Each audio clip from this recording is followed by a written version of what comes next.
The next film I'm reviewing is The Dark Tower. Now this is the gunslinger versus the man in black. Now, for the man in black, it's Matthew McConaughey there. But the gunslinger, I'm just going to tell you right off the bat, I'm just going to call him the gunslinger or Roland because I cannot think of the actor's name without butchering it. So I'm going to just kind of go with the characters on this one here. So what exactly is The Dark Tower? Well, The Dark Tower, for most people should know this, but for maybe some of the younger people who don't know who this person is, this is based off of a book, of a big series, I should say, by Stephen King. He also did It with, Pennywise the dancing clown. So the thing is, what exactly is this Dark Tower about? Well, it's actually about the man in black, played by Matthew McConaughey, who wants to destroy the tower and just pretty much make the world an apocalypse and just have fun doing it. Now, are we talking like Heath Ledger, the Joker fun? Maybe not that fun, but I'd say, to me, close enough, it seems like. But what he needs to do is he needs to use children to actually destroy. Because at the very beginning, they have like this little bit of reading you got to do, and it talks about a child's mind will end up destroying the tower. And that's all he really wants to do. That's his main focus. Well, he has the gunslinger who has to pretty much stop him. And for whatever reason, and they don't explain it in the film, the man in black, he can pretty much control anybody with all his magics. And yes, he says magics with an S. But for some reason with the gunslinger, he's immune to it, but they never... I wish they would have at least gave maybe a 5-minute explanation how that went through, but they just kind of went right into it, told a story the best they can. What exactly did I think about that story? What did I think about these actors and all of them?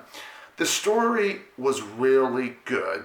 Yes, there are times, just every movie gets it, where you have some really good scenes and you have some scenes that just go a little too slow and really drag on. It's like, come on. For this film, it was a balance of both, where there were times where it'd be a little too long in one scene, but then the next scene, it just blew your mind with a nice action scene.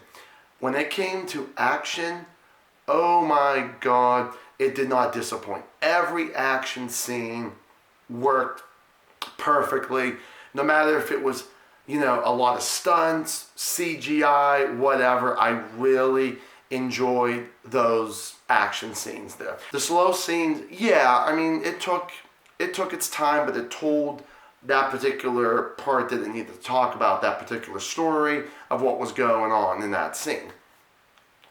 But the thing is that the actors, Matthew McConaughey did a great job as your villain. I love Matthew McConaughey no matter what this guy does.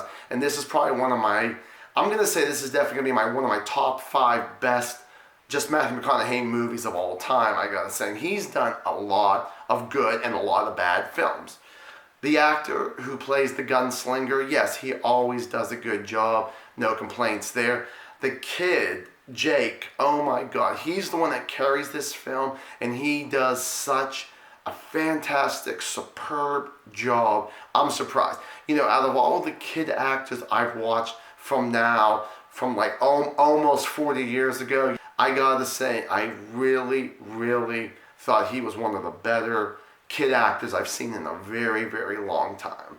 Now, correct me if I'm wrong, because I don't have Netflix. I think he's one of the kids from Stranger Things, and I guess I heard that the sequel or season 2 came out on Netflix not too long ago. So if you guys watch this review, give me a heads up on if that kid is from Netflix or not and from that show. But I gotta mention one particular scene I really, really liked about the film. There's a scene with a gunslinger.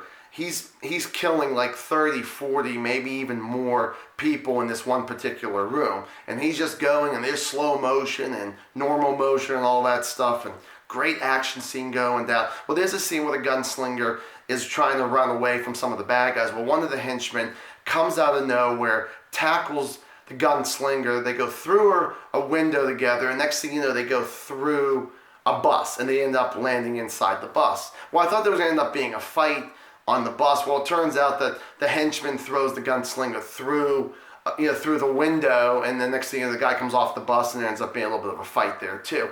So I don't know if it was a mixture of stunts and CGI or what, but I thought that was a great, really good scene. But the gunslinger himself, my God, that guy knows how to, throw bullets left and right, through in his guns and all that kind of stuff. I really loved that. I thought that was really good for what it was. Do I recommend this film? Absolutely. If you didn't see this at the theaters, this is definitely something to rent. Definitely recommended. 2 thumbs up, I gotta say. This was almost a nearly perfect movie. It had its cheesiness once in a while too, but I loved it. And the third act between good versus evil, oh my God, I gotta say that those two, it was fun. It was just a fun thing. If you actually have seen this and you're someone that's seen it at the theaters or you have rented it before I did, give me a comment down below. Did you like it? Did you not like it? Did you think it was just okay? I'll be kind of curious about your opinion there. So thank you guys so much for watching another review here. This is The Dark Tower with Matthew McConaughey. And again, I don't want to screw up the other actor's name, but man, was he good in this film too, as much as the young boy was. As always, guys, stay awesome.